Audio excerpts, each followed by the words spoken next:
A dying child, a locked gate, a man with nothing left to lose. On the coldest night of 1887, Silas Boone stood in the Montana darkness with his 5-year-old daughter burning alive in his arms, and nowhere left to run.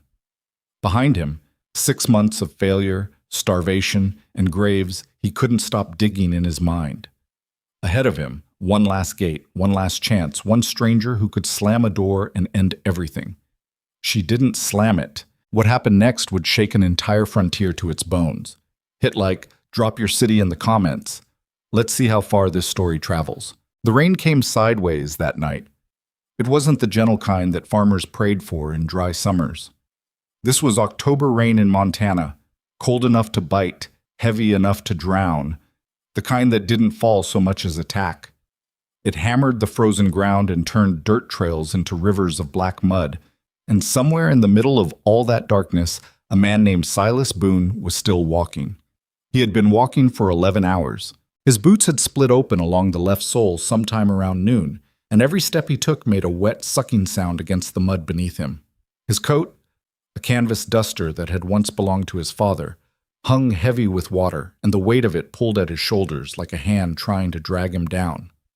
He didn't stop. He couldn't stop. Because in his arms, wrapped in a horse blanket that had long since soaked through, was his daughter. Lila was 5 years old, and she weighed almost nothing. That scared him more than the rain did. She had been a solid child once, round-cheeked, heavy-footed, the kind of little girl who ran everywhere instead of walked, and who laughed so loud it embarrassed him in church.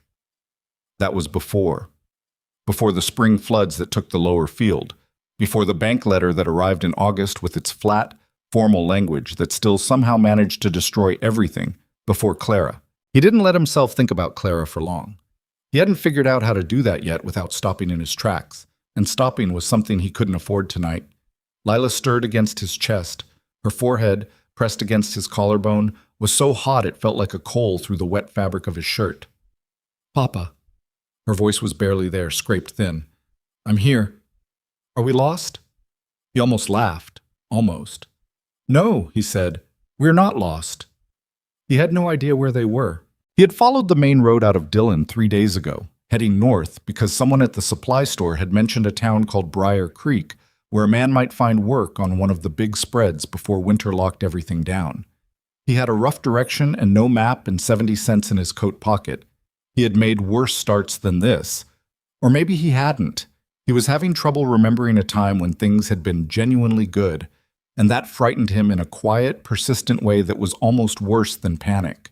Panic at least had energy in it. What he felt now was something heavier. Lila coughed, a rattling, deep chest sound that had been getting worse since yesterday morning, and her whole small body shuddered with it. Silas pressed her tighter against him and kept moving. The trail had narrowed between 2 ridgelines, and the trees on either side were so thick they blocked what little moonlight the clouds occasionally surrendered. He was navigating mostly by instinct and by the faint, pale strip of mud beneath his feet. Then he saw the fence. It materialized out of the dark like something from a half-remembered dream. A post and rail fence running east to west, solid and well-maintained, the kind of fence that took serious money and serious labor to build out here. He followed it with his eyes and found, maybe 100 yards to the right, the shape of a gate. And beyond the gate, so far off it might have been a star that had fallen sideways, a light. He stood there for a moment, rain beating against the back of his neck, just looking at it. There was a version of himself. The version from 3 years ago, the version who still had a farm and a wife and some stubborn Montana pride. Who would have hesitated? Who would have weighed whether it was appropriate to show up at a stranger's gate at this hour, in this weather, looking like something a flood had spat out? That version of himself would have camped in the tree line and knocked at a decent hour in the morning. He walked toward the gate. It was padlocked. A heavy iron chain looped through the latch twice, the kind that said, "This is not accidental." Whoever owned this place had decided, deliberately and with some effort, that people would not simply wander in. Silas looked down at Lila. Her eyes were closed. Her lips were dry and cracked at the corners. He reached up and knocked on the wooden gatepost with his fist. 3 times, hard. Nothing. He knocked again, harder, until the sound of it cut through the rain. A dog somewhere beyond the light began to bark. He waited. The cold had gotten into his hands so thoroughly that he could barely feel his fingers anymore, and he shifted Lila's weight to his left arm and breathed into his right fist, trying to bring some sensation back. She made a small sound, not words, just sound, and he said her name quietly. Lila, stay with me, sweetheart. Another minute passed. He was about to knock again when the light moved. It was a lantern, he realized. Someone had picked it up and was walking toward the gate. The light swung with the motion, throwing shadows that lurched and stretched across the mud yard beyond the fence. He could make out the shape of the person carrying it, small, moving quickly. A woman. She stopped on her side of the gate, holding the lantern up so the light fell on him. He could see her face now, 40 or so, dark hair pinned back and coming loose in the rain, wearing a wool coat thrown over what looked like a nightgown. Her eyes moved from his face to the bundle in his arms and stayed there. She's sick, Silas said. He hadn't planned anything more eloquent than that. The woman's jaw tightened. She looked at him again, really looked, the way people do when they're deciding something fast. And then she reached into her coat pocket and produced a key. Get inside, she said. She didn't ask his name. She didn't ask where he'd come from. She just unlocked the chain, swung the gate open, and turned back toward the house, expecting him to follow. He followed. Sec. The house was larger than it had looked from outside. A 2-story timber frame that had been built by someone who intended to stay, with a covered porch running the full width of the front and a stone chimney at the east end that was, mercifully, putting out real heat. The woman pushed through the front door and called out as she entered. Ruth, Ruth, bring the blankets from the chest, the wool ones, and put the kettle on right now. A girl of maybe 15 appeared at the top of the stairs, took one look at the situation, and disappeared without a word. The woman, Silas didn't know her name yet, pointed him toward an armchair near the fireplace. Sit her down there, close to the fire but not too close. He sat. He settled Lila into the chair and unwrapped the horse blanket from around her, and what he uncovered made his stomach drop. In the weeks since she'd gotten sick, he'd been telling himself she looked better than she did. Seeing her in proper lamplight, he couldn't do that anymore. Her color was wrong. Her breathing was shallow and too fast. The fever had done something to her face that he didn't have a word for. Pulled at it, somehow. Thinned it. His hands were shaking when he pulled them back. How long? The woman asked, crouching beside the chair.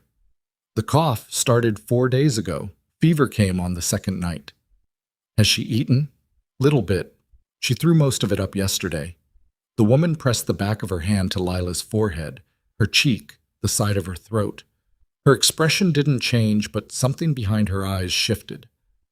I'm Evelyn Hawthorne, she said without looking up. This is my ranch, Silas Boone. He paused. I wouldn't have knocked at this hour if there was... I know, she said simply. Ruth reappeared with an armload of blankets and a basin of water. Behind her came an older woman, 60 at least, with the build of someone who had spent decades outdoors, carrying a wooden box that clinked with the sound of small glass bottles. This is May, Evelyn said. She's been handling sickness on this ranch for 20 years. You let her work. May didn't wait for his permission. She set her box down, opened it, and went to work with the efficient calm of someone who had done this 100 times. She packed cold cloths around Lila's neck and wrists, got a few drops of something from one of the bottles between the girl's barely parted lips, and spoke to her in a low, steady voice that Silas couldn't quite make out. He watched from 2 feet away and felt entirely useless. Evelyn appeared beside him and pressed a tin mug into his hands. He looked down at it. Coffee. Real coffee. Thick and hot. When did you last eat? She asked. He had to think about it. Yesterday. We had some hardtack and the last of the dried beef. She looked at him the same way she'd looked at Lila, measuring, assessing, without judgment. Sit down, Mr. Boone. You're swaying on your feet. I'm fine. You're about to fall over. She said it without any heat, just a fact. Sit down. He sat. He didn't sleep that night. He told himself he was keeping watch, but the truth was simpler than that. He didn't trust himself to close his eyes. Every time he started to drift, Lila would shift or make a sound and he'd snap back, hands tightening on the arms of the chair they'd moved him to against the far wall. May worked through the first few hours with the steady, methodical patience of someone following a ritual. She changed the cooling cloths every 20 minutes, coaxed more drops of whatever was in her bottles past Lila's lips at regular intervals, kept the fire at a specific, careful temperature.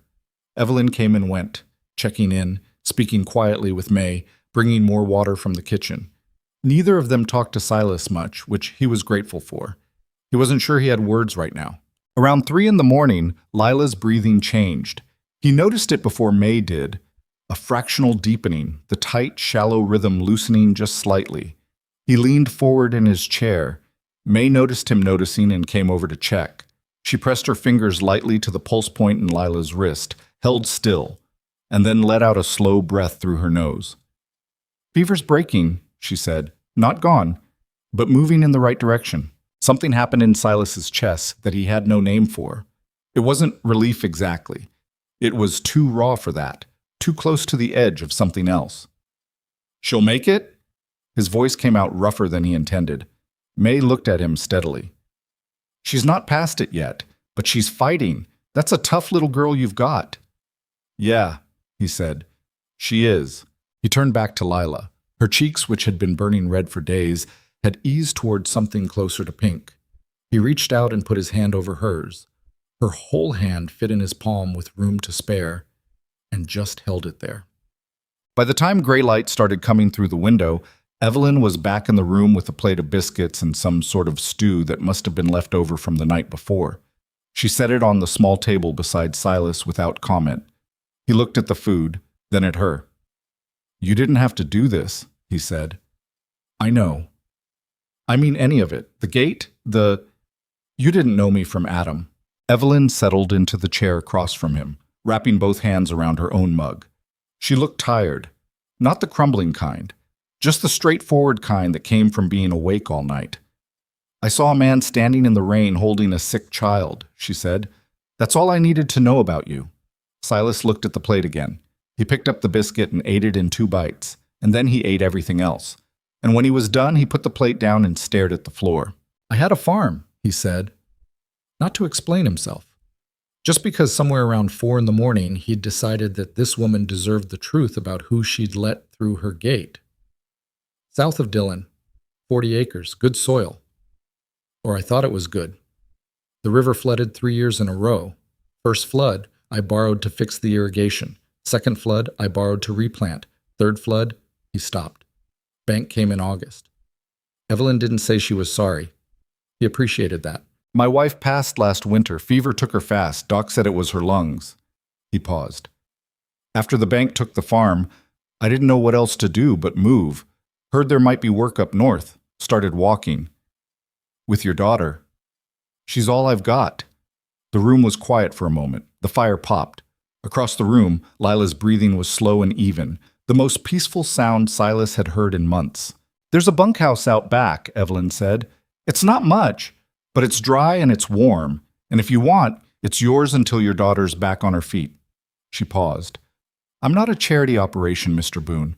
I run this ranch with 4 men right now, and there's more work than 4 men can do before winter. If you want to earn your keep, I'll put you to work. If you don't, no hard feelings. You can rest up and move on when Lila's ready." He looked at her across the firelight, at the steady way she held herself, the practical set of her mouth, the absence of anything that looked like pity. "I know ranching," he said. "I figured. I can work horses, I can do fencing, irrigation, whatever you need." "Good." She stood. "Get some sleep first. You're no use to anyone half dead." She picked up the empty plate and headed for the kitchen, and Silas watched her go.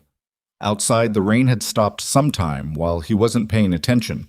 Through the window, he could see the first pale smear of dawn coming up over the eastern ridge. He looked at Lila. She was sleeping with her mouth slightly open, the way she always slept, one small hand curled up near her cheek.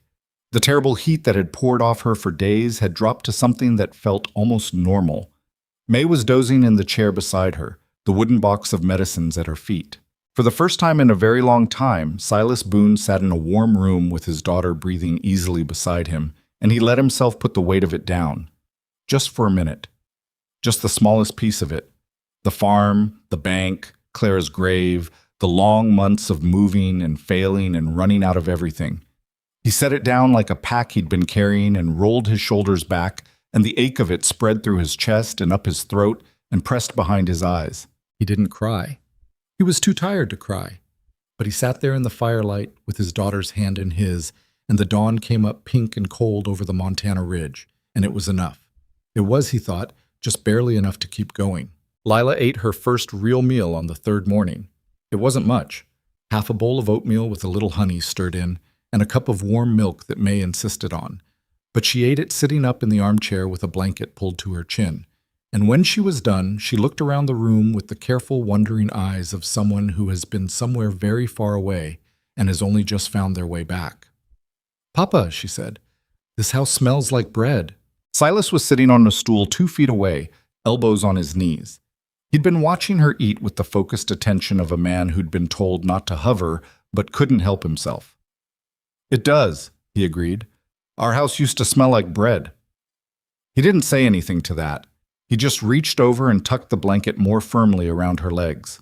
Evelyn appeared in the doorway with a fresh mug of something hot, took in the empty bowl on the side table, and permitted herself a small nod. "Good," she said. "She can try the porch tomorrow if the weather holds." "She'll want to," Silas said. "She doesn't sit still well." "Neither do I." Evelyn set the mug down and looked at him directly. "You've been in that chair for 3 days, Mr. Boone. Tom can show you the bunkhouse this afternoon. There's a spare bunk at the end, been empty since September." "I don't want to leave her." "She's not going anywhere. May will be here." Evelyn's voice wasn't unkind, but it didn't leave a lot of room for argument either. "You said you could work. I've got a section of the north fence that came down in the last storm, and 3 horses that came in from the high pasture so spooked they won't let anyone in the stall with them. Winter's 6 weeks out, maybe less. I need you functional, not folded up in that chair." Silas looked at Lila. She was already starting to droop again. The meal had used up most of what she had. "Go, Papa," she murmured without opening her eyes. "I'm fine." He stood up. His back screamed at him. "All right," he said. "Time." The bunkhouse was a low timber building set 30 yards behind the main house, close enough to the stable that you could hear the horses at night. Inside there were 6 bunks, a potbelly stove that threw more heat than it had any right to, a scarred wooden table, and 4 men who looked up from what they were doing when Silas ducked through the door. Tom Reedy was the foreman, a compact, weathered man in his late 40s with a gray beard trimmed close and a permanent squint from 20 years of working in the Montana sun. He shook Silas's hand without excessive warmth and pointed to the empty bunk at the far end. The other 3 men were younger: Danny, who was barely 20 and talked too much, Edgar, who talked almost never, and a man everyone called Coop, whose real name Silas didn't learn for 2 weeks. "You the one came in through the gate in the storm?" Danny asked. "That's right." "Mrs. Hawthorne said you know horses." "Some." Danny leaned back on his bunk. "Edgar said you were probably a drifter or an outlaw. I said you were probably just broke." "Danny," Tom said without heat. "What?" "I'm not wrong." Danny looked at Silas with the uncomplicated directness of someone who hadn't yet learned to be subtle about it. "Are you broke?" "Was," Silas said. He set his pack down on the empty bunk. "Working on the past tense." Tom made a sound that might have been approval. He started on the north fence the next morning before full light. It was the kind of work that asked nothing from your head and everything from your body. Pulling collapsed posts from frozen ground, resetting them straight, stretching wire until your palms bled through the leather gloves. Tom came out to check on him around mid-morning and found 3 sections already done and Silas moving on to the 4th without any sign of slowing. Tom stood there for a minute watching him work. "You set fence before?" he asked. "Set plenty of it. On my own place." Silas drove the post another 2 inches with the back of the maul. "Before I didn't have a place anymore." Tom nodded slowly. That seemed to be enough information for him. By the end of the first week, Silas had finished the north fence, repaired the water trough in the east corral, and replaced the rotted boards on the stable's south wall that had been letting cold air straight through to the stalls. He worked without being asked twice and without complaining about what he found, which on a ranch that had been running 4 men short all season was considerable. The horses were a different matter. There were 3 of them, a roan mare, a gray gelding, and a young buckskin that was the real problem. They'd come in from the high pasture in September after something had spooked the whole string, and whatever had scared them up there had burned itself into their nervous system so thoroughly that the buckskin in particular would throw himself against the stall walls if a man came within 6 feet of the door. Silas spent the better part of 3 days just sitting outside the stall, not pushing, not reaching through the bars, just sitting on a bucket with his back against the wall and his presence filling the space, letting the animal get used to the fact that he wasn't a threat. Tom walked past on the second day and gave him a look that suggested this was not how they'd been approaching the problem. "You're just going to sit there?" "For now." "That buckskin put Edgar through a wall last month. Edgar probably moved too fast." Tom grunted and walked on. On the 4th day, the buckskin stopped throwing himself at the walls. On the 6th, he came to the front of the stall and breathed at Silas through the bars.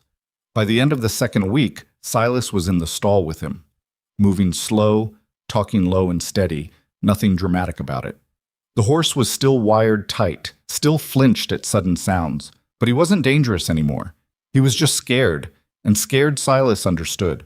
"How'd you do that?" Danny asked, watching from the stable door. Silas came out of the stall and latched it behind him. "I just waited him out." Tom said the last man who tried to gentle that horse quit after 2 days. "I didn't have anywhere else to be." Lila recovered the way children do, faster than seemed possible, and all at once. By the end of the 2nd week, she was following May around the kitchen with the determined attention of a 5-year-old who has decided that this woman is the most interesting person she has ever met. May, who had no patience for most adults and limited patience for most children, somehow found herself explaining the medicinal properties of dried yarrow and the correct way to strain broth to an audience of one small girl who nodded very seriously and asked questions May actually had to think about to answer. "Your daughter asked me this morning why we can't just boil the sickness out of a person," May told Silas one evening, passing him in the yard. "What did you tell her?" "I told her it was a good question." May paused. "It is a good question." Silas watched Lila through the kitchen window, where she was standing on a stool to reach the counter and very carefully stirring something in a pot while May supervised. Something shifted in his chest, something that had been locked down tight for a long time. He hadn't seen Lila happy in months. He hadn't fully realized how much he'd missed it yet. It was Tom who first mentioned Granger. They were riding the eastern fence line on a gray Wednesday morning, checking for damage before the next round of cold weather moved in, when Tom reined up at the top of a low rise and looked out across the valley to the east. About 2 miles out, a cluster of buildings sat behind a substantial fence, bigger than Hawthorne's, newer, the kind of construction that announced money without needing to say it directly. "That's the Granger spread," Tom said. "You'll want to know about him." Silas studied the buildings. "Why?" "Because he's been trying to buy Mrs. Hawthorne's east pasture for 3 years, and she keeps telling him no, and every time she tells him no, he finds a different way to make her life difficult." Tom's voice was flat. Not dramatic, just matter of fact, the way men talked about weather or bad ground, something that just was. "He started with the offers, kept raising them. She kept refusing. Then last spring, some of our cattle went missing out of the east pasture, about 20 head never found. Then the buyer we'd been working with in Briar Creek suddenly didn't want our beef anymore, didn't give a reason, didn't have to, and that was Granger. Can't prove it, never could." Tom turned his horse back toward the fence line. "Man's careful. That's what makes him worse than the other kind." Silas took one more look at the Granger spread before following. The buildings were well kept, the fencing precise. From up here, it all looked perfectly orderly. "Has he come to the ranch directly?" Silas asked. "Twice. Once about 8 months ago with 2 of his men and a new offer, higher than anything before. Mrs. Hawthorne heard him out on the porch and then told him the east pasture wasn't for sale and to please get off her property." Tom almost smiled at the memory. "Second time was about 4 months back. He came alone, no hands, all politeness. Asked if she'd at least consider leasing the grazing rights. She told him the same thing she'd told him the first time, just with less pleas. Silas could picture it. He'd spent enough time around Evelyn Hawthorne by now to have a reasonably accurate picture of what that conversation would have looked like. "He won't stop," Tom said. It wasn't a question. "No," Tom agreed. "He won't stop." The first real trouble arrived on a Thursday evening in early November. Silas was in the stable doing a last check before dark when Tom came in moving faster than his usual deliberate walk, and Silas could read from 10 feet away that something was wrong. "We're short 8 head from the south pasture," Tom said. "Went to close the gate for the night and counted wrong twice before I believed it." They rode out with lanterns and found what they found. A section of fence cut clean, the wire ends neat and curled back in a way that didn't happen by accident. The cattle were gone into the dark and the cold, and there were enough tracks in the mud around the cut fence to suggest at least 3 horses had come through, but after 50 yards the trail scattered on hard ground and went nowhere useful. Tom held his lantern over the cut wire and said nothing for a long moment. "Same as last spring?" Silas asked. "Same as last spring." They rode back to the house, and Tom delivered the news to Evelyn in the kitchen. She was sitting at the table with what looked like the ranch's account book spread in front of her, and she listened without interrupting, her pen held still above the page. When Tom finished, she set the pen down. "How many?" she asked. 8 head. Could be more when we get a full count in the morning." She was quiet for a moment. Her jaw worked slightly. "Send word to the sheriff in Briar Creek tomorrow morning and check every fence line this week. I want to know if anywhere else has been touched." "Yes, ma'am." Tom went out, and Silas, who had been standing near the door, started to follow. "Mr. Boone." He stopped. Evelyn was looking at the account books, not at him. "What's your read on it?" He considered that. Wire doesn't cut itself that neat. Someone who knew what they were doing and who knew where the south pasture fence ran in the dark. "Someone who's been on this land before," she said, "or who's had it described to him in detail." She finally looked up. Her expression was controlled, but there was something behind it. Not fear, exactly. More like the look of someone who has been waiting for a particular blow to land and has just felt it. "I'm going to ask you something, and I want a straight answer," she said. "All right? You've been here 3 weeks. You've worked hard, and I've got no complaints. But I don't know where you were before Dylan, and I don't know what you left behind. If there's anything that would bring trouble to this ranch, I need to hear it now." The question sat between them. It was fair.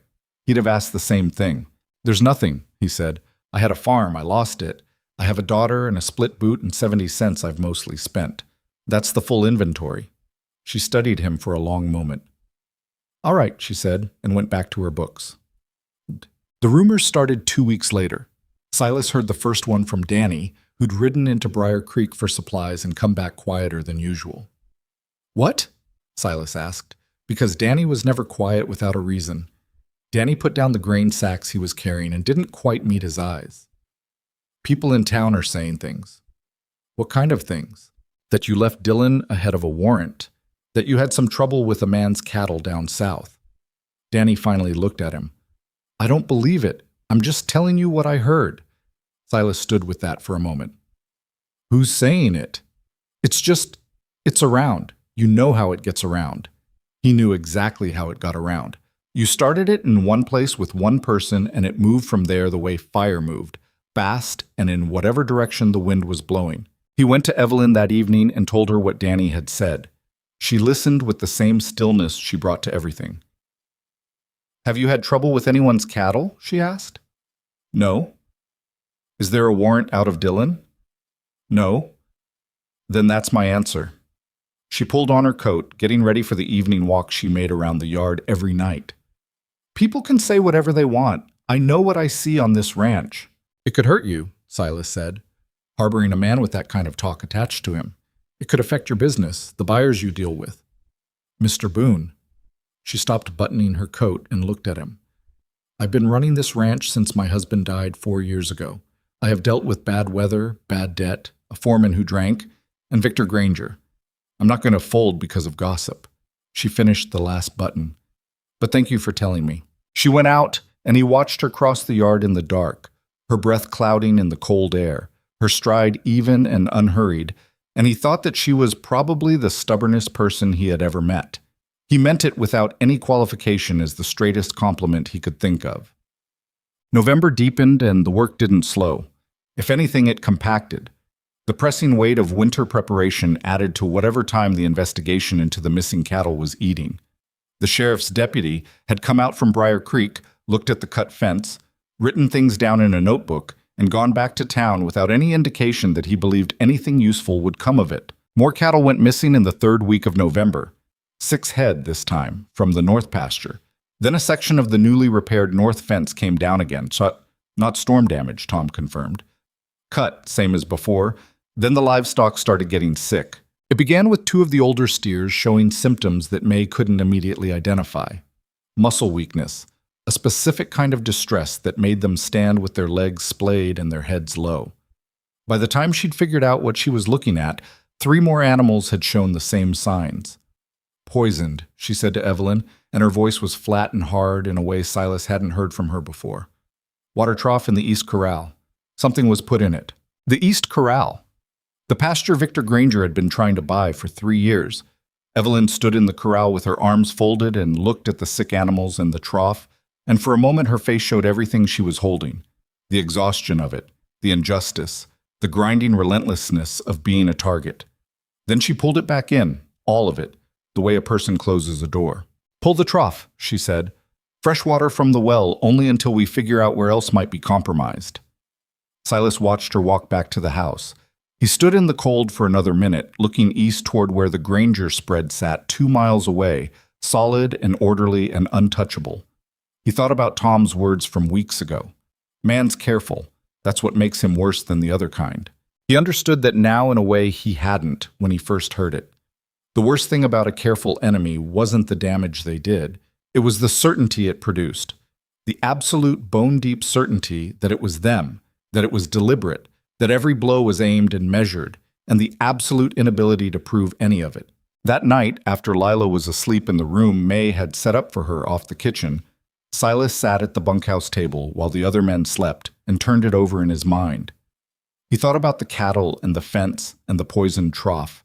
He thought about the rumors circulating in Briar Creek with his name attached to them. He thought about the pattern of it, the slow, methodical escalation, each move just far enough past the last one. He thought about what came next, if the pattern held. He wasn't sure yet, but he was sure of one thing. Whatever Victor Granger was building toward, he was building toward it carefully and with patience, and he wasn't going to stop until he had what he wanted or until something or someone stopped him first. Outside the bunkhouse window, the Montana winter pressed in close and silent, and somewhere in the main house a light was still burning. Evelyn, still up, still working at those account books, still refusing to give an inch. Silas put his elbows on the table and pressed his palms against his face and sat there in the dark, thinking about what it meant to have something worth protecting. He hadn't thought about that in a long time. He hadn't had anything worth the thought. He had it now. The barn burned on a Friday night. Silas smelled it before he saw it. That particular wrongness in cold air, smoke that had no business being there at that hour. He came off his bunk in the dark and was through the bunkhouse door before he'd fully processed what his body already knew. The sky above the main stable was the color of a wound, orange-red and pulsing, and the sound of it hit him next. Not the roar people described in stories, but something lower, more methodical, a deep crackling consumption that made the hair on his arms stand up. "Fire!" He was already running. "Tom, fire in the barn!" The next 20 minutes were the kind that compressed into fragments later. Tom and Edgar hitting the yard at a dead sprint. Coop with a bucket, then another. The horses were the first priority, always, and Silas hit the stable doors with his shoulder and felt the heat push back at him like a hand against his chest. The roan mare was screaming. He went in anyway. He got the roan. He got the gray gelding. He was back for the buckskin when part of the loft came down and Tom caught him by the arm and physically hauled him out into the yard. "He's out!" Tom shouted over the noise. "Edgar got him out the side door. Stop!" Silas stopped. He stood in the frozen yard with burning debris falling around him and watched the barn go. There was nothing else to do. They didn't have enough water and they didn't have enough men, and the structure was already gone at its heart. All they could do was keep the fire from jumping to the stable or the main house. It took 2 hours to make sure of that. By the time the barn was down to its foundation, charred timber and ash steaming in the cold air, every man on the ranch was black-faced and hollow-eyed and shaking. Lila was on the porch of the main house, wrapped in a blanket, May's arm around her watching. When Silas finally walked across the yard toward her, she reached out both arms the way she used to when she was very small. and he went up the porch steps and held her without speaking. Evelyn was standing at the edge of the porch looking at what was left of her barn. Her face in the fading firelight was something Silas couldn't read and didn't try to. "The horses?" she asked. "All out," Tom said from the yard.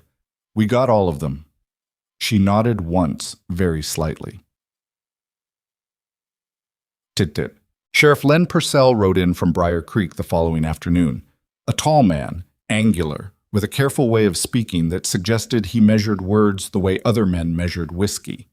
He walked the burn site with Tom and Silas, crouching occasionally to look at something in the ash, asking questions in the patient, unhurried manner of someone who already suspected the answer wasn't going to be simple.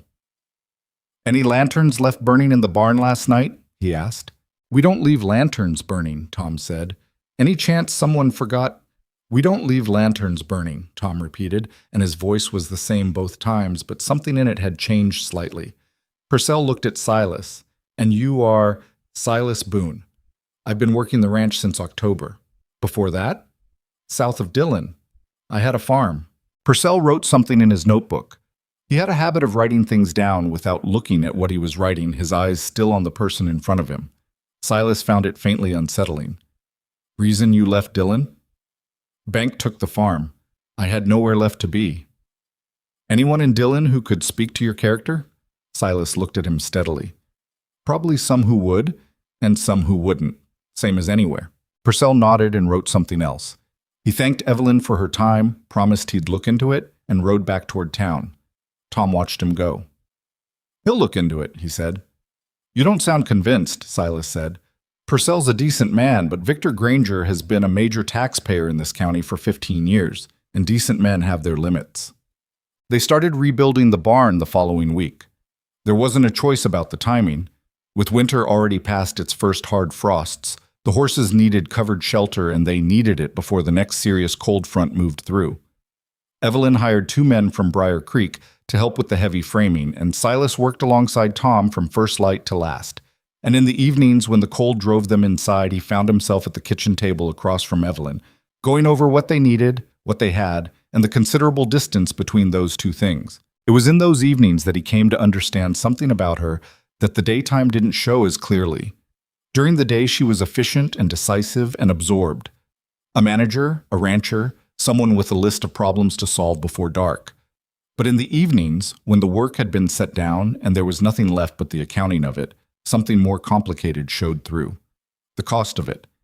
The weight of running a thing alone that had been built for 2 people, maintaining it, defending it, refusing to be moved from it. Her husband Robert had died 4 years ago. A horse that had spooked on a rock crossing. A fall that should have been survivable and wasn't. She mentioned him rarely and without decoration. Not because she'd stopped grieving, Silas suspected, but because she'd learned to carry it the way you carried anything you couldn't put down. You just incorporated it into your gait and kept walking. "You ever think about selling?" he asked one night. He didn't know why he asked it. It came out before he'd properly decided to say it. She looked up from the ledger. "Why would I think about that?" "I don't mean to Granger. I mean at all. Starting over somewhere that wasn't—" He gestured vaguely. "All of this." "This is Robert's ranch," she said. Not defensive, just stating it. "He broke this ground. He built the first structure on it with 2 hired men and a borrowed team. Everything that came after was built on top of that." She looked back at the ledger. "I'm not selling it. I'm not leaving it. Whatever Granger throws at it, that's not changing." Silas thought about his own farm south of Dillon. The 40 acres he'd also broken and built on and then lost. He thought about the difference between walking away from something because you chose to and walking away because everything had been stripped from you, and how you were a different person depending on which one it was. "I understand that," he said. She glanced at him. "I know you do." Perhaps. The witness came forward on a Tuesday morning in December. His name was Pete Hadley, and Silas had seen him once or twice in Briar Creek without knowing who he was. A lean man in his 30s with a scar bisecting his left eyebrow, the kind of man who occupied the edges of rooms. He went to Sheriff Purcell and stated, calmly and with apparent confidence, that on the night of the barn fire, he had been on the road that ran along Hawthorne Ranch's eastern fence and had seen Silas Boone walking away from the barn property with a lantern, approximately 1 hour before the fire was discovered. Purcell rode out that afternoon. Silas was in the half-rebuilt barn when Tom came to find him, and he knew from Tom's face before a word was said that something had shifted in a direction that couldn't be walked back easily. "Sheriff's here," Tom said. "He wants to talk to you." Silas put down the board he was holding. He took a breath, the way a man does when he sees a thing coming and there's no point in running from it. Purcell was on the porch with Evelyn. He had the notebook out. "Mr. Boone," he said, "I've got a witness who places you near the east side of the barn on the night of the fire." "That witness is lying," Silas said. "He was pretty specific about what he saw." "Then he's specifically lying." "Where were you that night, before you came out of the bunkhouse?" "In my bunk, asleep until I smelled the smoke." "Anyone who can confirm that?" Silas paused. The bunkhouse was dark and silent at that hour. Danny slept like something dead. Edgar and Coop had their bunks at the far end with a dividing wall between. Tom had been in the foreman's separate quarters. "Not that can swear to it," he said. Purcell looked at him with something that might have been regret and might have been professional caution. "I'm going to have to ask you to come into town with me, Mr. Boone, just to answer some questions formally." "He's not going anywhere." Evelyn's voice was flat and absolute. "Mrs. Hawthorne, I said he's not going anywhere, Len. This man has worked this ranch for 2 months. He's never given me a moment of trouble, and you're taking a lying witness's word over the testimony of everyone on this property?" "I'm not taking anyone's word over anyone else's. I'm following a formal statement." "A formal statement from who? Who is this witness?" "I'm not at liberty to—" "Pete Hadley," Tom said from behind Silas. Everyone looked at him. Tom's expression hadn't changed. "I saw Hadley in town last week going into the Granger land office. Hadley does odd work for whoever's paying. He's done it before." Purcell wrote something down. His face gave nothing away. "Mr. Boone," he said again, "I need you to come with me. If everything's clear, you'll be back by tomorrow." Silas looked at Evelyn. She was holding herself very still, the same way she'd stood looking at the ruins of her barn, like she was absorbing something that hurt and refusing to show it. "It's all right," he said to her. "It's not all right," she said quietly. "I know, but I'll go." He looked at Purcell. "Let me say goodbye to my daughter." But Lila was in the kitchen with May, and when Silas came through the door with his coat and his hat, she read his face the way children read their parents, immediately and without ambiguity. "Where are you going?" Her voice was careful. She'd used that careful voice since the night he'd carried her through the rain gate, like she'd learned not to ask questions too loudly in case the answer was something she couldn't hold. "Into town for a bit," he said. He crouched down in front of her. "I'll be back tomorrow." "Is it because of the fire?" He looked at her. 5 years old, and she already knew that things connected to other things in ways that weren't always fair. He thought about lying. He didn't. "Someone's saying I did something I didn't do," he said. "So I have to go talk to the sheriff and straighten it out." Lila chewed her bottom lip. It was something she did when she was trying not to cry. "You'll come back," she said. Not a question, a demand. "I'll come back." She threw both arms around his neck and held on for a moment, and he held her back, and then he stood up before either of them had to look at each other's faces. May caught his eye over Lila's head. Her expression was hard and certain. "We'll be here," she said. Quote, "The jail in Briar Creek was a 2-room structure attached to the sheriff's office. Stone walls, 2 cells separated by iron bars, a small window set high in the back wall that let in a pale rectangle of winter sky." Purcell was not unkind.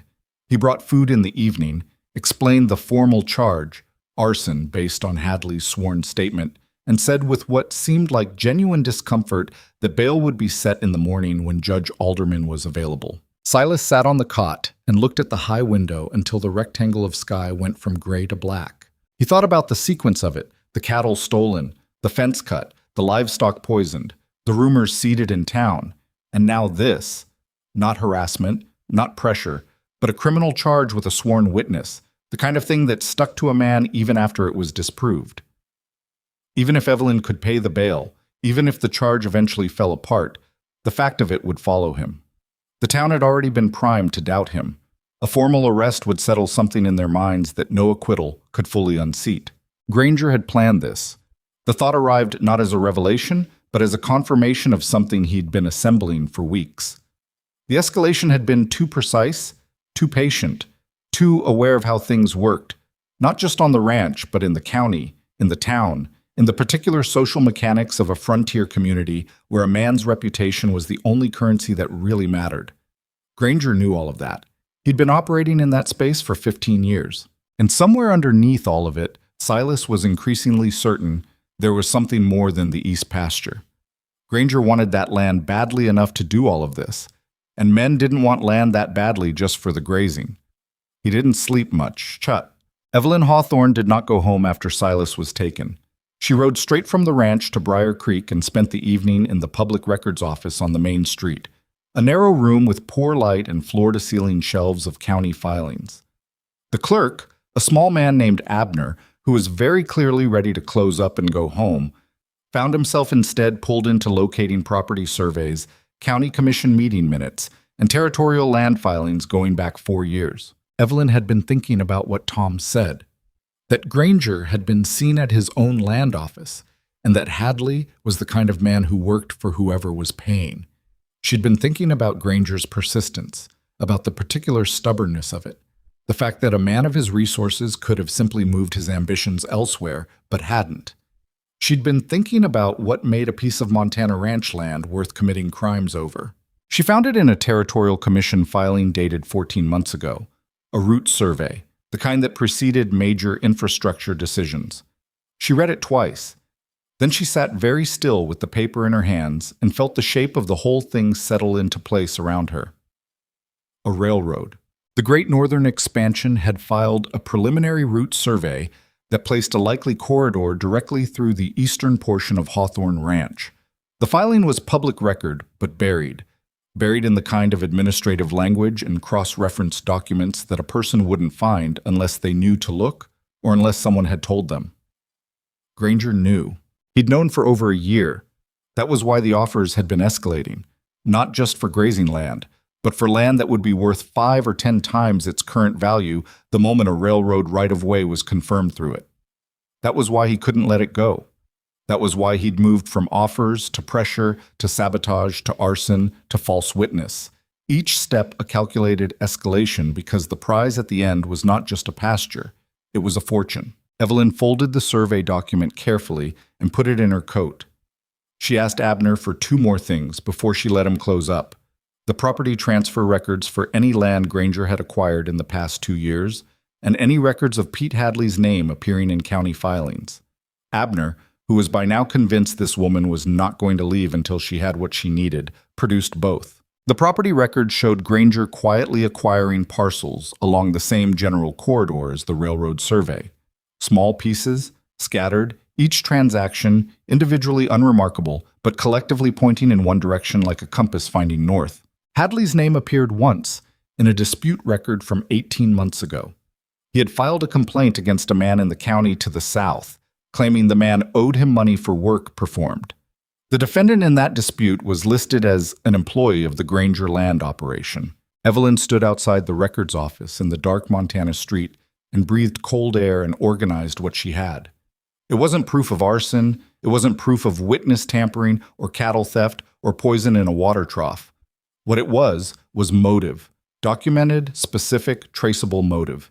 And she had the beginning of a thread connecting Hadley to Granger's payroll. She needed more. She knew she needed more, but it was enough to start with, and starting was what she was good at. She didn't go to see Silas that night. It was past the hour Purcell allowed visitors, and she wasn't going to accomplish anything by standing outside a jail in the dark. She rode back to the ranch, sat at the kitchen table with May's coffee and her own scattered notes, and thought about who in this county knew Victor Granger's business and might be willing to say so. It was a short list, but it wasn't an empty one. The bail hearing in the morning lasted 11 minutes.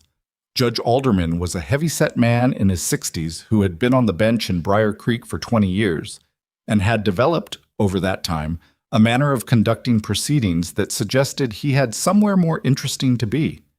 He set bail at an amount that made Silas's stomach drop, more than he'd ever had, in one place at one time, He was standing in the courtroom trying to calculate what he could offer against it when Evelyn walked through the door. She had clearly not slept. She was wearing the same coat as the day before, her hair pinned up with less precision than usual, and there was something in her eyes that Silas recognized. The look of someone who has been working through the night on a problem and has decided they've gotten enough of it solved to move. She spoke quietly to Purcell for 2 minutes. Then she walked to the judge's clerk and placed a folded document on the table. The bail was posted. Silas didn't ask where she'd gotten it.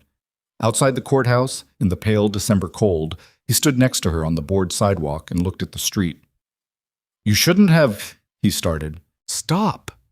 She pulled her coat tighter. "I found something last night, in the county records." She told him about the railroad survey, about the land acquisitions, about Hadley's name in the dispute filing. She told it quickly and in order, the way she did everything, no drama in the presentation. Silas listened without interrupting. When she finished, he was quiet for a moment. The street was mostly empty at this hour, a few horses at the hitching post in front of the general store, a dog moving along the opposite boardwalk with the purposeful air of an animal with somewhere to be. He knew about the railroad for over a year, Silas said. At least. And he couldn't get the land, so he decided to take it by destroying everything around it until you had no choice. That's what it looks like. He turned it over. The charge doesn't go away just because he had a motive. Hadley's statement is still on record. "I know that." Her voice was steady, but he could hear the edge underneath it. "I'm going to find someone who knows what Hadley was paid to do and is willing to say so in front of a judge. That's the next part." She paused. "It might take time we don't have." "The trial date?" 6 weeks. She looked at him directly. "I'm not going to let this stand, Silas." It was the first time she'd used his first name without the Mr. in front of it. He noticed that without knowing what to do with it. "I know," he said. They stood there on the cold sidewalk for another moment, the weight of what was coming settling between them. 6 weeks, a courtroom, a man with money and patience, and a bought witness. And against all of that, one woman with a county filing and a list of names and the specific, unyielding refusal to let someone take what was hers. The morning light caught the frost on the street and made it look briefly like something worth looking at. Silas picked up his hat from where he'd been holding it against his side and put it back on. "I need to get back," he said. "Lila's been waiting since yesterday." "Then let's go home," Evelyn said. They walked to where the horses were tied, and neither of them said anything more about it. But the word hung in the cold air between them, the whole ride back. Home, simple and plain and carrying more weight than either of them was quite ready to examine in the full light of morning. The 6 weeks before trial were the longest of Silas's life, and that was saying something considerable given the year he'd had. He worked. That was what he did with the waiting. He turned it into labor, the same way he'd turned grief into fence posts and anger into horse gentling back in those first weeks. The new barn went up board by board in the December cold. And when the barn was done, he moved to everything else that needed doing, which on a ranch that had been under siege for months was considerable. He didn't talk about the trial much. He didn't see the point in talking about something he had no control over, and he'd learned enough about himself by now to know that talking about helplessness just made it heavier. Lila knew something was wrong in the way children always knew. Not the specifics, but the temperature of things. She'd taken to sleeping with a small piece of braided rope that May had made her, something to hold in her hand at night, and Silas had found it twisted into knots more than once in the mornings. He didn't comment on it. He just made sure he was there every night to tuck her in, and every morning when she woke up, and in whatever hours in between the work allowed. Evelyn, meanwhile, was fighting. She'd always been fighting, in the sense that running the ranch under Granger's campaign required constant resistance. But in those 6 weeks before the trial, she fought differently, with paper and with people, with the specific grinding persistence of someone who had a narrow window and knew it. She rode to Briar Creek 3 times a week. She wrote letters. She made appointments with men who were professionally cautious and who spoke in the careful language of people who had learned that certainty was expensive. She came home late and left early and pushed herself in a way that even May, who was not given to excessive concern for adults, started watching with a careful eye. The thread she'd pulled in the county records office kept unraveling, but not in a straight line. The land acquisitions she'd found, the parcels Granger had been quietly buying along the railroad corridor, led her to a land agent in the county seat named Forsyth, who was not Granger's agent but who had been involved in some of the same transactions from the other side. Forsyth was a small, precise man who wore his nervousness openly, like a garment he'd forgotten to take off. He knew more than he was initially willing to say. Evelyn sat across from him in his office for an hour the first time and came away with almost nothing. The second time she brought Tom. Tom didn't threaten anyone. He just sat in the corner of Forsyth's office with his arms folded and looked at the man with the patient, weathered expression of someone who had been in Montana long enough to have seen most things and was not easily impressed by any of them. Forsyth talked more during that second meeting. He told them that Granger's land agent had approached him 14 months ago about acquiring the Hawthorne East pasture through a third party, an arrangement that would obscure Granger's involvement. Forsyth had declined. But in the course of those conversations, Granger's agent had been indiscreet enough to mention the reason: the railroad survey, the right-of-way projection, the staggering difference between current land values and what the corridor would be worth once the route was confirmed. "Would you say that in court?" Evelyn asked him. Forsyth looked pained. "Mrs. Hawthorne, Victor Granger has been a significant— would you say it in court?" He was quiet for a long moment. Outside his window, Briar Creek went about its business in the winter cold. "If I were subpoenaed," he said carefully, "I would answer questions truthfully." It wasn't a yes, but it wasn't a no either, and Evelyn had learned in the past weeks to work with what she had. The connection to Pete Hadley took longer and came from an unexpected direction. Danny, young Danny, who talked too much and noticed everything because of it, came to Silas one afternoon in the second week of January with the air of someone who had been carrying something for a while and had finally decided to put it down. "You know I go into Briar Creek on Saturdays," Danny said. "I know. There's a woman I see there." He said it with the slightly defensive tone of someone preemptively managing judgment.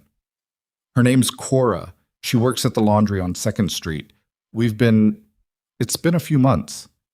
"Danny," Silas said, "I don't care about your personal life. What is it?" "Cora's brother works at the Granger spread, in the stable." Danny pushed his hands into his coat pockets. "He told Cora, and Cora told me, that the week before the barn fire, Hadley came to the Granger place. Came in through the back, which isn't how you come if you're there on legitimate business. He was there for maybe 2 hours. Cora's brother didn't hear what was discussed, but he saw Hadley leave, and he saw that Granger himself walked him out, which is also not what you did with a man you'd hired for odd jobs." Silas was very still. "Granger walked him out personally." "That's what the brother said." "Would the brother say it to a lawyer?" Danny's expression shifted into something more complicated. "That's the part I had to think about before I came to you. Because Cora's brother still works there, and if it got back to Granger that he'd said something, I understand that. But Cora said, and she talked to him about it, she said he's been thinking about it ever since Hadley's statement came out. It's sitting bad with him." Silas didn't push. He could see that Danny had thought about this carefully, which wasn't something Danny did with everything, and that made it worth more. "Tell Cora to tell her brother that no one's asking him to do anything," he said. "But tell him that if he decides he wants to talk to Mrs. Hawthorne or her lawyer, the door's open, that's all." Danny nodded, clearly relieved that this was where it had landed. "Yeah, okay." He started to go.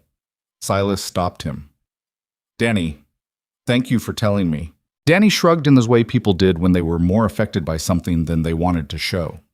"He didn't do it," he said. "You didn't burn that barn. Anybody who spent 5 minutes around you knows that." He paused.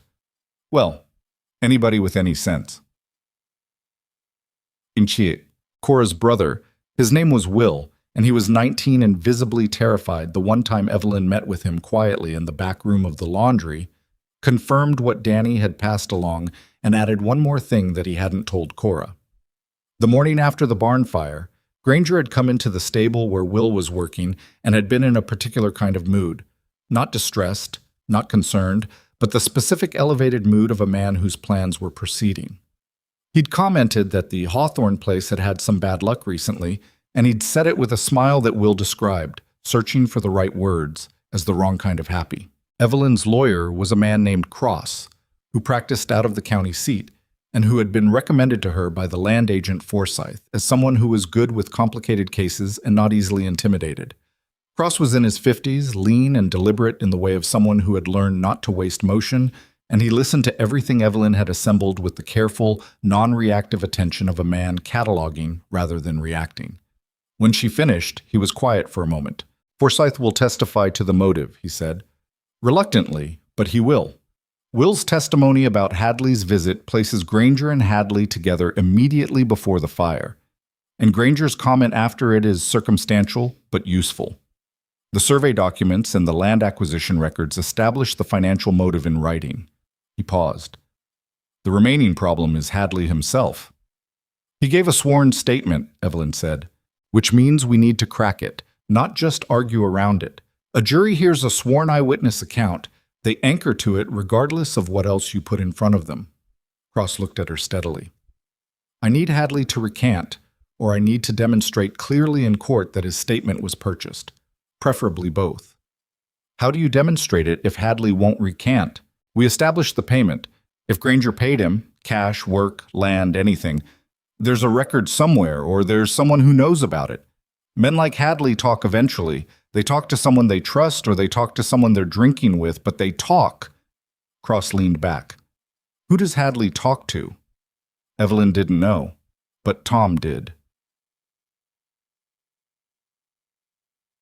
Tom knew Briar Creek the way men knew a place they'd lived near for 20 years without quite being part of it.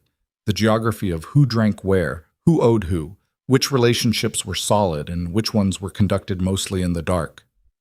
He knew that Pete Hadley, when he was in funds, drank at a place called the Meridian on the south end of town, and that his regular company there was a man named Carl Briggs, who ran a small freighting operation that was mostly legitimate and occasionally wasn't. Cross sent a man to have a conversation with Briggs that took 2 visits and, reportedly, a significant amount of the Meridian's whiskey inventory. What came back from those visits was not a sworn statement. Briggs was not going to court for anything, but it was information. Hadley had told him, the week before the statement was filed, that he had a job that was going to pay well enough for him to clear his debts, and then some. He'd been vague about the nature of the job, the way a man was vague about something that required vagueness. And after the statement was filed and Silas was arrested, Hadley had paid a months-long tab at the Meridian in cash, which was not how Pete Hadley typically operated. Cross took the Meridian's proprietor's account of the tab being paid, Briggs's statement about what Hadley had said, and Will's account of Hadley at the Granger property, and he built from these 3 points an argument that he and Evelyn sat with at the kitchen table in the main house 8 days before the trial. Silas was there. He'd been included in these discussions because Evelyn had insisted on it, overriding Cross's initial preference for managing clients at a distance. Lila was asleep upstairs. May had gone to bed an hour ago. The kitchen was warm and smelled of the coffee that had been reheated twice and was now well past its best. "It's not nothing," Cross said, reviewing his own notes. "The motive is documented and specific. The circumstantial evidence around Hadley is significant. The survey connection is damning to Granger in terms of establishing why he wanted this to happen." He paused. "But if Hadley holds to his statement under cross-examination, we have a problem." "He'll hold to it," Silas said. He said it without anger, just as a fact. A man who's committed that far doesn't break from courtesy. "Agreed, so I'm going to push at the inconsistencies. Hadley said he saw you walking away from the barn with a lantern. What does he describe the lantern as?"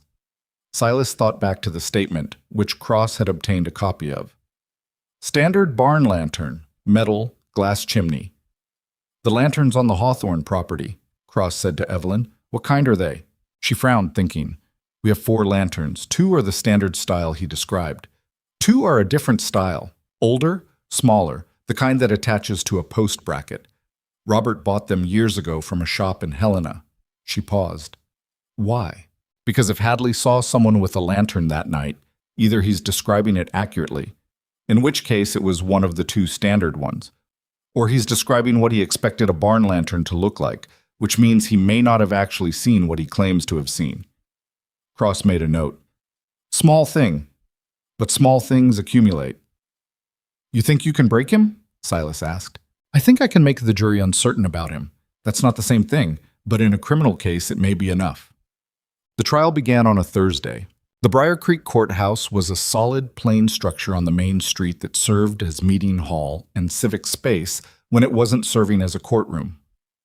On the morning the trial opened, it was packed.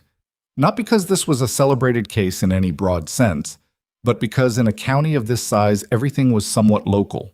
And the combination of Hawthorne Ranch, Silas Boone's arrest, and Victor Granger's hovering presence in the background had given the proceedings the quality of something that touched many things at once. Victor Granger himself was there in the second row behind the prosecution. He was a big man, not tall but solid, with the wide-shouldered build of someone who had worked hard in his youth and spent his middle age directing others to do it for him. He wore a good coat. He sat with the relaxed posture of a man attending a proceeding he expected to go his way. Silas noticed him when he came in. He made himself look away. Evelyn sat in the row directly behind Silas and Cross, with Tom on one side of her and Danny on the other. Lila was with May at the ranch. Silas had been firm about that, and Evelyn had agreed without argument. Whatever happened today, Lila didn't need to be in this room. The prosecution's case was built almost entirely on Hadley. Their attorney, a man named Rourke, who wore his confidence like something tailored specifically for him, walked Hadley through his statement in careful detail. Yes, he had been on the road east of the ranch. Yes, it had been close to 10 o'clock. Yes, he had seen a man walking from the direction of the barn structure with a lantern in his hand. Yes, he identified that man as Silas Boone, whose face he had seen in Briar Creek on prior occasions. Hadley told it clean and steady. He was good at this, Silas noted. Not so polished as to seem rehearsed, but organized enough to be credible. He looked at the jury when he answered. He didn't fidget. He had clearly done some version of this before, or had been coached by someone who knew how it worked. When Cross stood to cross-examine, he did it slowly. He established that the night had been dark. He established the distance from the road to the barn structure. He established the lighting conditions. A partial moon, intermittent cloud cover, no lamp on the roadside of the fence. He did this without hurry, letting each answer sit. Then he asked about the lantern. You said the man you observed was carrying a lantern. Can you describe it? Hadley described it. Standard barn lantern, metal body, glass chimney, roughly cylindrical. Cross walked to the table and picked up 2 lanterns that had been brought from the ranch. He held them up. Is this the type you saw? One was the standard type Hadley had described. The other was the older, smaller post-bracket style. Hadley pointed to the standard one without hesitation. That one. You're certain? Yes. Cross set the lanterns down. He paused. He let the pause be longer than comfortable. Then he said, Mr. Hadley, are you aware that on the evening of the fire, both standard lanterns on the Hawthorne property were inside the bunkhouse and the main house respectively, and neither had been taken out that evening prior to the fire being discovered? Hadley blinked. Something moved behind his eyes that he controlled quickly. I can only say what I saw. I understand. But if both standard lanterns were accounted for indoors, then either the man you saw was carrying a lantern that came from somewhere else, or Cross let that sit for a moment. You didn't see what you've told this court you saw. Rourke objected. There was a brief exchange with Judge Alderman. Cross rephrased and moved on, but the point was in the air now, hanging there, and Silas watched the jury and saw 3 of them exchange a look. Cross brought Forsyth to the stand and walked him through the railroad survey and Granger's land acquisitions. Forsyth was uncomfortable and visibly wished he were somewhere else entirely, but he answered accurately, and by the time he was done, the jury had heard, in the dry and credentialed language of a professional land agent, exactly what the East pasture was actually worth, and exactly why a man of Granger's resources and ambition might consider it worth considerable effort to acquire. Will, Cora's brother, was the most difficult witness. He was young and frightened, and it showed. But his account of Hadley's visit to the Granger property and Granger's demeanor the morning after the fire was specific and unadorned was harder to dismiss than polished certainty. When Rourke pressed him in cross-examination, he didn't elaborate or defend or back down. He just said, I know what I saw, and I know what he said, and those 2 sentences, repeated with the stubbornness of a 19-year-old who'd decided he was done being afraid, landed solidly. The tab at the Meridian came in through the proprietor, who had no stake in anything except telling what he knew, and who described Hadley's cash payment with the matter-of-fact precision of a man who remembered unusual events because they were unusual. Then Cross did something Silas hadn't expected. He called Victor Granger to the stand. Rourke was on his feet immediately. There was an extended argument at the bench that Silas couldn't fully hear, but whose energy he could feel clearly from where he sat. Judge Alderman, who had been conducting proceedings with the even-tempered attention of a man taking them seriously, listened to both sides and allowed it. Granger came to the stand with the unhurried composure of someone who had prepared for this possibility. He was polite. He was precise. He denied knowing Hadley beyond casual acquaintance. He denied any knowledge of the Barnfire's origins. He acknowledged interest in purchasing Evelyn's land, but characterized it as normal business practice. He was, Silas thought, exactly as good at this as you'd expect a man who had been operating carefully for 15 years to be. Cross let him establish all of that. Let him build the picture of a reasonable businessman with legitimate interests. Then he put the railroad survey in front of him. "Are you familiar with this document, Mr. Granger?" Granger looked at it. Something in his expression changed in a way that Silas would later have difficulty describing. Not a crack exactly, more like a very slight shift in the set of his face, as if a weight had been redistributed somewhere inside it. "It's a territorial commission filing," Granger said. "A route survey for the Great Northern Railroad expansion, projecting a likely right-of-way corridor through the eastern portion of Hawthorne Ranch. Are you familiar with its contents?" "I'm aware of railroad expansion activity in the territory generally." "That's not what I asked you." Cross's voice stayed level. "Are you familiar with the contents of this specific document?" A pause. Short, but there. "I may have seen something similar." "When?" Another pause. Longer. "I couldn't say precisely." Cross showed him the land acquisition records then, the parcels bought along the corridor, the pattern of them, the timing relative to the survey filing. He asked about each one. Granger answered carefully, and each careful answer took a little more time than the last, and the jury watched a man being asked to explain a pattern he had not prepared an innocent explanation for. He didn't break. Men like Granger didn't break in courtrooms. But he bent, in the way a structure bent before it failed, and by the time Cross released him back to his seat, the room felt different. Hadley was recalled. Cross stood in front of him for a moment and just looked at him. And something in that look, or maybe it was everything that had come before it, the accumulated weight of Forsyth and Will and the Meridian's proprietor and the survey documents and Granger's pauses, something finally shifted something in Pete Hadley that his discipline hadn't been able to hold. "Mr. Hadley," Cross said, "I'm going to ask you once more. Did you see Silas Boone near that barn on the night of the fire?" The silence in the courthouse was the specific physical kind, the kind where 40 people are all suppressing the act of breathing at the same moment. Hadley looked at his hands. He looked at the jury. He looked briefly at Granger in the second row. Granger's expression gave him nothing. "No," Hadley said. One word, flat and exhausted and true in a way that everything he'd said before had not been. The single syllable of it went through the room like something dropped from a height. "No," he said again, as if he needed to hear himself say it twice. "I didn't see him. I wasn't on that road. I was told what to say, and I was paid to say it, and I said it, and No, I didn't see him." The room came apart. Rourke was standing. Alderman was calling for order.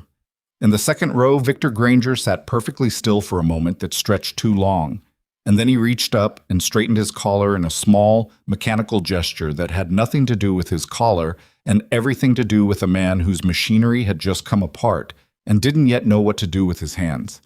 Silas was looking at the table in front of him. He put both palms flat against the wood and breathed. Evelyn's hand came over the railing behind him and landed on his shoulder, and she didn't say anything because there was nothing to say yet, and she understood, she had always understood, that not every moment needed words. Judge Alderman called for order 3 more times before he got it. Then he looked down from the bench at the courtroom that had just been reorganized by one word from a frightened paid witness who had, in the end, found some floor beneath everything he'd agreed to stand on. He turned to the jury. The jury deliberated for 40 minutes. When they came back, the foreman, a rancher from the north end of the county whom Silas had never met, read the verdict in a voice that was careful and clear and left no room for anything. Not guilty. Alderman dismissed the charge. He ordered Granger held pending a criminal investigation into arson, fraud, theft, witness tampering, and conspiracy. He said it without theater, the way he did everything, as if these were simply the logical conclusions of what had occurred, as if justice were a thing that arrived by process rather than miracle. Victor Granger was standing when Alderman's gavel came down, and two men who were not his employees came to either side of him, and the expression on his face as he understood what was happening was not something Silas allowed himself to look at for long. It was too close to something he recognized, the look of a man watching everything solid dissolve beneath his feet. And even now, even after everything, he couldn't make himself feel good about watching another person wear that face. Outside the courthouse, the January sky was the kind of pale blue that came after weather had spent itself completely. Cold, but clear. The kind of sky that made no promises, but didn't threaten anything either. Tom shook Silas's hand and said nothing, which was the right choice. Danny said something that Silas immediately forgot because his ears were full of a sound like water, and his eyes were stinging in a way that had nothing to do with the cold. Forsyth walked past without speaking and gave a single nod that contained more complicated feeling than anything Silas had seen from the man across all their dealings. He found Evelyn at the edge of the boardwalk, looking at the street. She turned when he came to stand beside her. Her face was tired. Genuinely, deeply tired, in a way that had nothing theatrical about it. The tiredness of someone who had been holding something heavy for a very long time and had just been told they could finally set it down, and found that the setting down was its own kind of labor. "It's done," she said. "It's done," he agreed. They stood there in the cold January air, and neither of them moved for a while. And around them the small town of Briar Creek went on being itself, unaware mostly of the specific weight of what had just shifted, but going on regardless, the way places did. Inside Silas, something that had been pulled tight since October, since well before October, since the bank letter in August, since the third flood, since the worst winter of his life, loosened by one notch. Not gone, not finished, but one notch looser, which was enough. It was, for now, enough. They drove back from Briar Creek in the kind of silence that wasn't uncomfortable, the kind that settled between people who had been through something together and didn't need to fill every moment with words to prove they were still there. Tom drove the wagon. Danny sat in the back and stared at the winter landscape going by without his usual commentary. Evelyn sat beside Silas on the front bench with 6 inches of cold air between them, and the wagon wheels turned on the frozen road, and the pale January sky held everything without comment. Silas was thinking about Lila. He'd been thinking about her through most of the trial, in the background of everything else. That specific parental frequency that ran underneath whatever else was happening, a constant low signal. He thought about her curled up at the ranch with May, probably asking questions May was pretending to find annoying. He thought about the piece of braided rope she slept with, twisted into knots in the mornings. He thought about what he was going to tell her when he got back, and how much of the truth fit inside a 5-year-old's understanding, and how much she already understood anyway, without being told. The ranch appeared ahead as the road curved. The main house, the rebuilt barn still showing pale new timber against the dark of the older structures, the stable, the fence lines running out into the winter fields, smoke from the kitchen chimney, a lamp already burning in the window though it was barely past afternoon. May was on the porch before the wagon had fully stopped. She looked at their faces, Tom's, Danny's, Evelyn's, Silas's, and whatever she read there made her close her eyes for just a moment in a way that wasn't dramatic but was absolutely real. "Lila's inside," she said to Silas. "She's been asking me every 20 minutes since noon." He was off the wagon before it had fully stopped. Lila hit him somewhere around the middle of the porch steps. She'd come through the front door fast and caught him still moving, and he grabbed her up and she locked both arms around his neck with the total physical commitment of a child who has been worried for a long time and has run completely out of patience for it. "You came back," she said into his collar. "I told you I would." "I know, but you were gone so long." He held her out at arm's length so he could see her face. She looked at him with eyes that were wet at the corners and determined not to be, which was so specifically her that it made something ache in his chest. "It's over," he said. "All of it. We're not going anywhere." She studied him for a moment the way she always studied him when she was deciding whether to believe something. Then she wrapped her arms back around his neck, and he carried her inside. The weeks that followed were strange in the way aftermath was always strange. The sudden absence of something you'd been braced against for so long that the absence itself felt like a new kind of pressure. Granger's arrest had moved through the county like weather, reshaping things as it went. The criminal investigation Cross had described moved slowly, the way investigations did, but it moved. Charges were being built. The stolen cattle, a portion of them, at least, traced through a buyer in the county south of Briar Creek who had no idea they were stolen, were recovered and returned. Pete Hadley cooperated with investigators in exchange for reduced charges and left the county sometime in February without saying goodbye to anyone. The town's relationship with Silas shifted in the way that was harder to accept than the hostility had been. Hostility was at least clean. What replaced it was something messier. Men who had crossed the street to avoid him in December now nodding in the street, or stopping to shake his hand with an enthusiasm that had more than a little discomfort running underneath it. The general store owner in Briar Creek, a man named Garrett, who had refused to extend credit to Evelyn during the worst of the rumors, came to the ranch in February with a covered dish his wife had made and a speech about misjudgment that he clearly found painful to deliver. Silas stood on the porch and let him deliver it. When Garrett was done, Silas said, "It's all right, Mr. Garrett." "It's not all right," Garrett said, which was the same thing Evelyn had said in front of the courthouse in January. And hearing it from Garrett's mouth made Silas think about how many different things those 3 words could carry depending on who said them. "No," he agreed, "but I appreciate you coming." Garrett left his wife's dish. It was a beef pie, and it was very good, and drove his wagon back to town, and Silas stood on the porch and watched him go and thought about the mechanics of being forgiven by people who hadn't done enough wrong to require serious forgiveness, but had done enough to require acknowledgement. He thought it was one of the stranger things humans asked of each other. Lila appeared at his elbow. She did this, materialized beside him without any audible approach, which he still hadn't gotten used to. "Who was that man?" she asked. "Someone who wanted to say sorry." "What for?" He looked at her. She was wearing her coat buttoned wrong. She always skipped the second button, and her hair needed combing. She looked solid and healthy and entirely herself, which, after the fever and the months of walking and everything that had come after, was the most remarkable thing he could think of. "Doesn't matter," he said. "Come on. May's gonna want that dish before we eat it ourselves." In March, Evelyn sat down with 2 representatives from the Great Northern Railroad, who had traveled from the territorial capital in a rented coach and arrived at the ranch with the careful, slightly overpolished manner of men who needed something and knew it. She had Cross with her. She had the survey documents she'd found in the records office. She had, most importantly, a clear-eyed understanding of exactly what her land was worth to them, which was a different number than what it had been worth to Granger, and a different number still from what the railroad men had started the conversation hoping she believed. The negotiation took 4 hours and 2 pots of coffee. May circled the kitchen with the expression of someone who found the whole proceeding faintly entertaining. Tom sat in on the early portion at Evelyn's request and said almost nothing, which was, she had come to understand, often more useful than a great deal of talk. What emerged from those 4 hours was not a sale. Evelyn was not selling her land.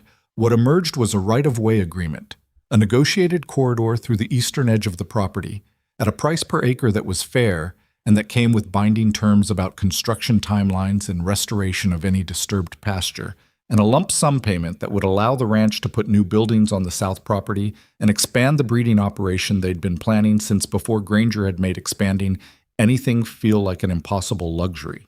When the railroad men drove away in their rented coach, Evelyn stood in the yard and looked east at the pasture in the afternoon light.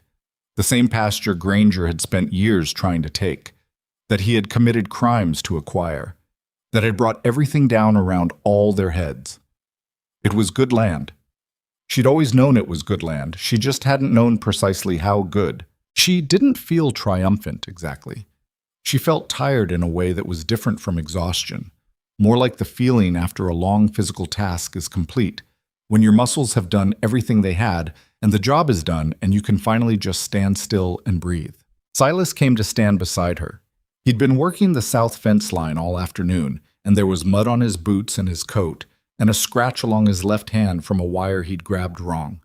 He looked at the pasture, too. "Done?" he asked. "Done," she said. "We keep the land. We get fair compensation for the right-of-way. Construction starts in the fall." He nodded slowly. Robert would have been good with that. She glanced at him. It was not the kind of thing he said easily or often, and she knew that. "Yes," she said, "he would have." They stood there for a moment in the March cold, and the thing that had been building between them since October, and since the gate, since the barn, since the courtroom, since every moment of those months that had required them to stand next to each other against something, was present in the air in a way that neither of them had quite named yet. Not because they didn't recognize it, but because some things needed to settle before you could look at them directly. It was Lila who precipitated it, in the way that children sometimes drove things toward their natural conclusions without any sense of either their power or their effect. It was an evening in April, past Lila's bedtime, and Silas had been carrying her up the stairs when she said, from somewhere near his shoulder, "Is Evelyn going to be our family?" He stopped on the third step. "What makes you ask that?" he said carefully. "May says she thinks so." Lila's voice was already getting drowsy, going soft at the edges. "I told May I thought so too." Silas stood on the third step for a moment. "When did you and May have this conversation?" "Lots of times," Lila said, as if this were obvious. "May talks to me while I help her in the kitchen." He carried her the rest of the way up and got her settled and tucked the blanket around her and found the piece of braided rope where it had fallen between the mattress and the wall and put it back in her hand. She was asleep before he'd reached the door. He stood in the upstairs hallway for a minute, looking at the wall. Then he went back downstairs. Evelyn was at the kitchen table with the account books. She'd been doing the spring planning, which involved more arithmetic than the winter planning, and always put a particular kind of focused tension between her eyebrows. She looked up when he came in. He sat down across from her. He put his hands flat on the table and looked at them for a moment, and then he looked at her. "Lila asked me tonight if you were going to be our family," he said. Evelyn set her pen down. Her expression shifted into something he couldn't fully read, but it wasn't surprise. "What did you tell her?" "I told her May talks too much." Something crossed Evelyn's face that was the closest he'd seen her come to a genuine, unguarded smile. It changed everything about how she looked.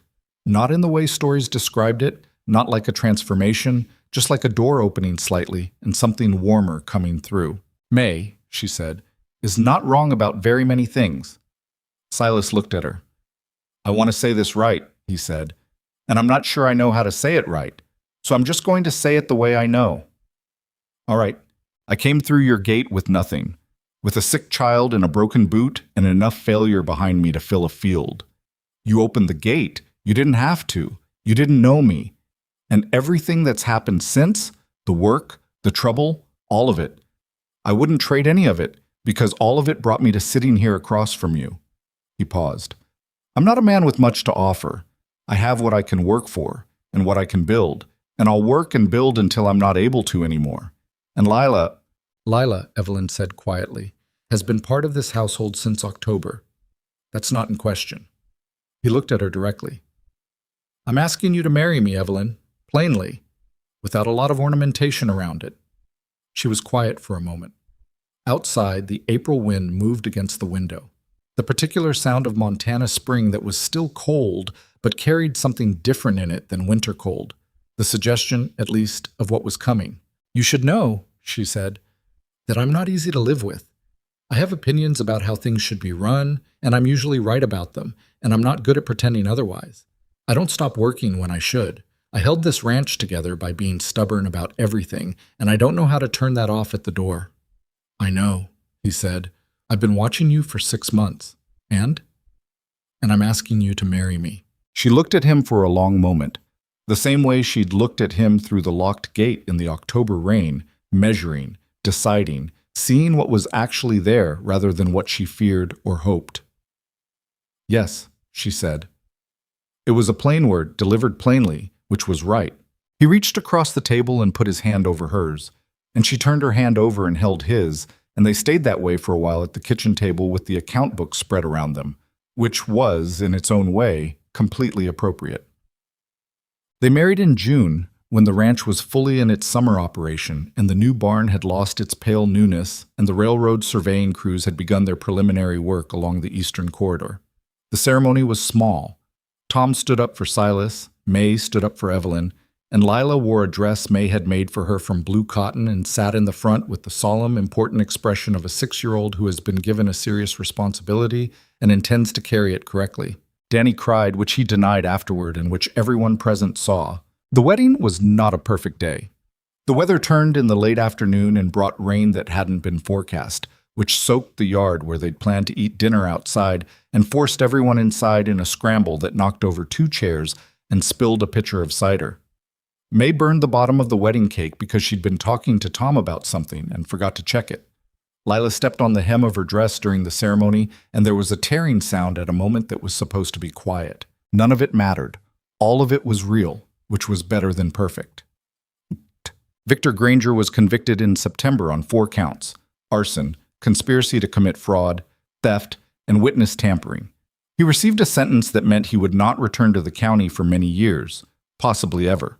His holdings, accumulated through 15 years of careful and sometimes criminal operation, were attached as part of the proceedings and sold.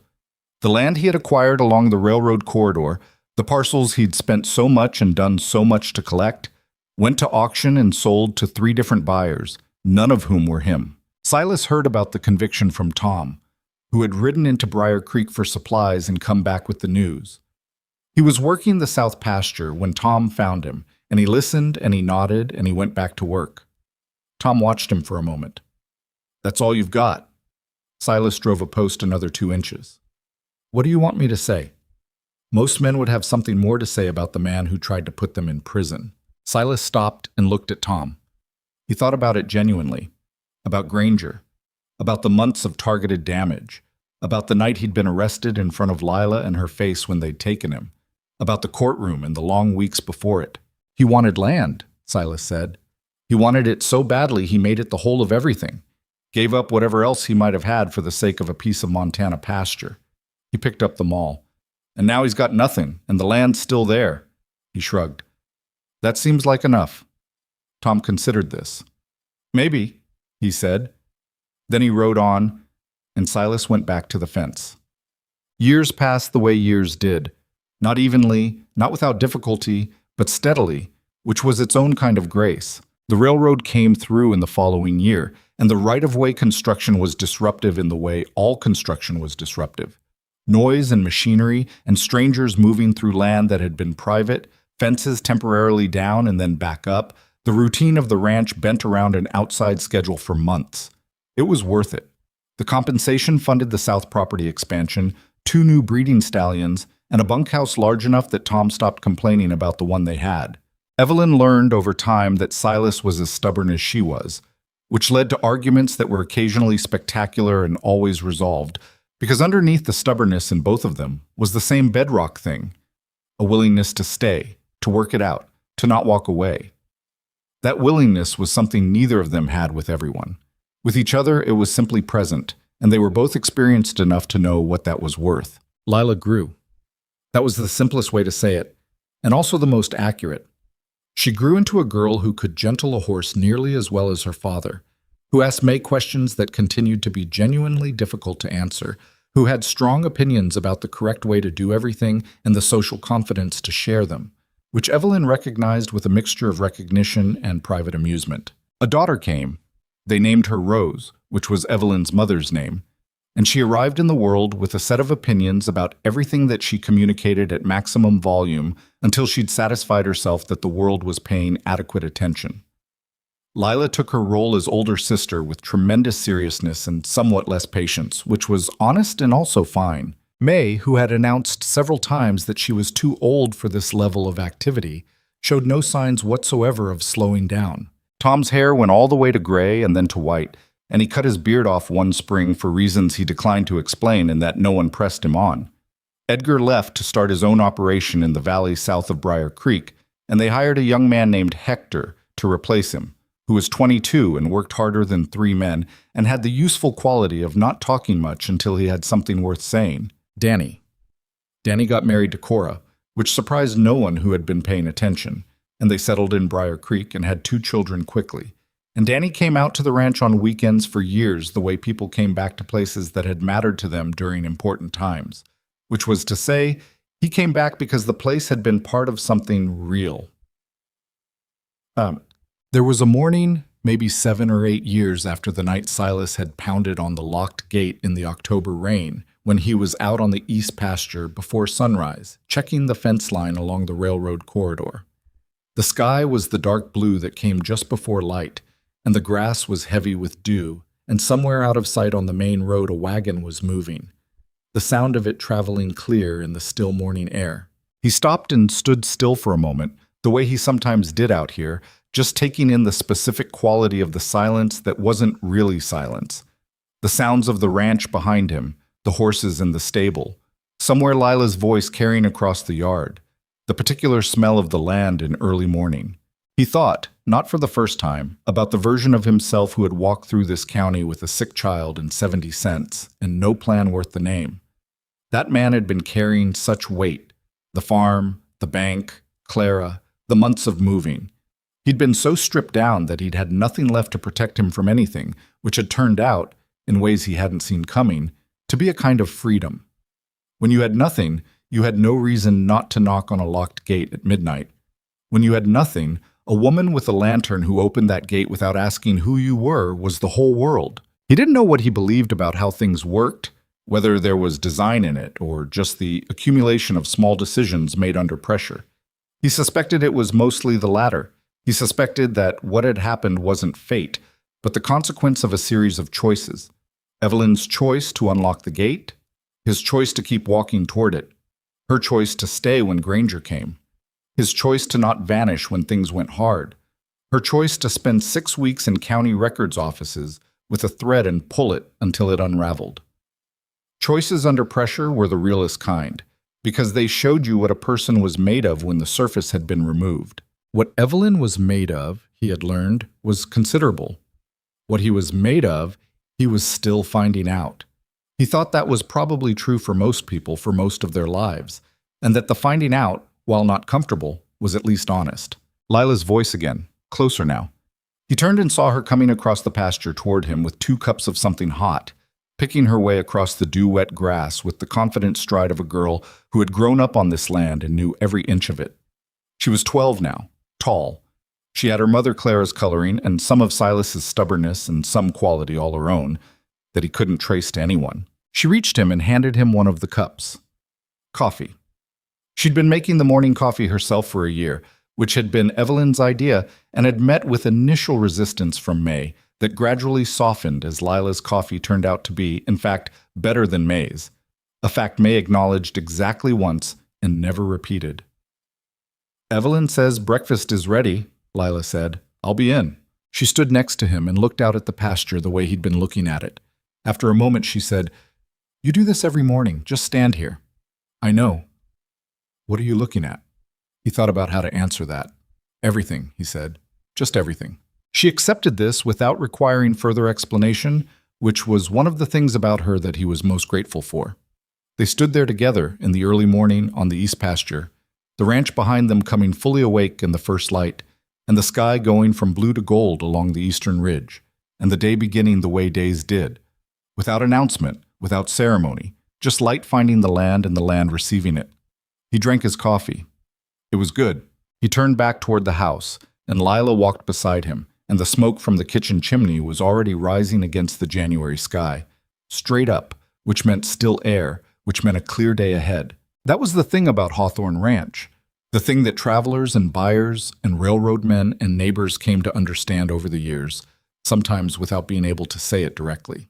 It wasn't the land, though the land was good. It wasn't the breeding operation, though the horses were excellent, or the cattle numbers, or the railroad money. It was something about the place itself, a quality in how it was run, how it held the people in it, how it had been tested and had not broken. A locked gate, opened. A lantern in the rain. A woman who looked at a man with nothing and saw something worth seeing. Those things didn't announce themselves at the time. They rarely did.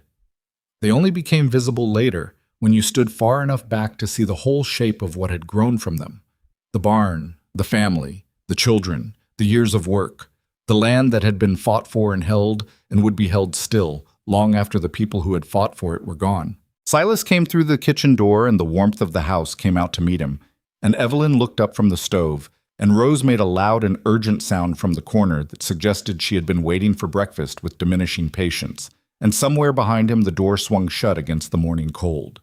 He hung his coat. He sat down at the table. He looked at his family. It wasn't a perfect life.